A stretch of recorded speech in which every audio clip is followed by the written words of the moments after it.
Parashat Vaera, we continue with Avraham Avinu, and Avraham, as we all know, usually we have this image of he has this blind faith, right? God says to him, go to the land of Israel. He goes to the land of Israel, or Canaan. God says to him, shech your son, sacrifice Isaac. Abraham does that. He's the sort of blind man of faith, right? A lot happens in Vaera, right? It's jam-packed with angels cloaked as humans, and cities that are destroyed in an unnatural way, and women who can't give birth naturally give birth unnaturally, and we have everything in Parashat Vaera. And after this Torah portion, right, at the end of it, we are told, and after all that's happened, which is a sentence that makes sense, right? Like, after all this has happened, it makes sense to say it. Rashi, though, geniusly, notices a sensitivity, and he says, what this verse actually means is that Avraham is troubled. He is thinking about all that has happened. Now, Abraham is a blind man of faith. What does he have to think about? Right? Why does Rashi suddenly feel the need to say this?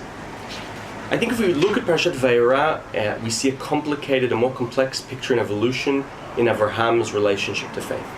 And I do not think he is, or did not start off as the blind man of faith. We already know from Lech Lecha, last week when we read about Avraham, who suddenly, it's not out of a vacuum that God says go and Avraham goes.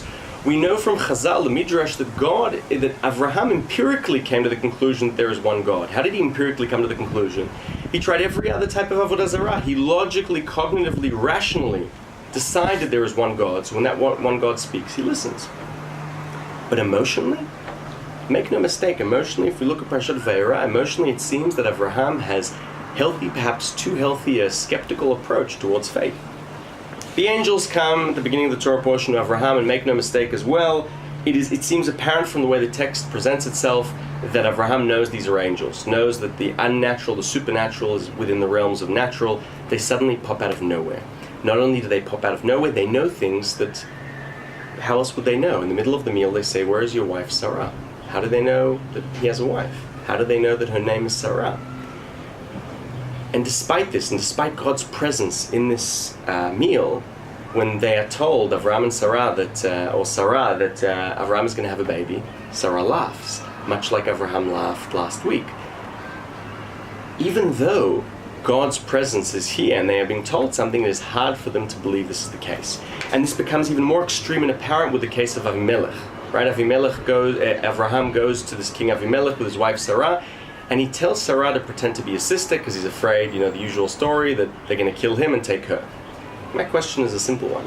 If God has just promised you that Sarah is going to give you a baby boy, then why lie, right? Where is your faith? Avraham is skeptical. His faith is a skeptical kind. And then for some reason, in the middle of the Torah portion, Avraham does a complete 180.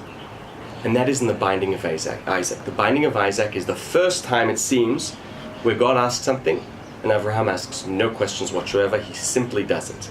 There is no laughing, there is no mockery, there is, you want me to kill my son for you? I will do so. Give me the altar. Where do I go? I think this is what Rashi is pointing out at the end where he says, after all this has happened. Rashi, I think, notices, perhaps, that Avraham symbolizes what we all go through, or people of faith go through.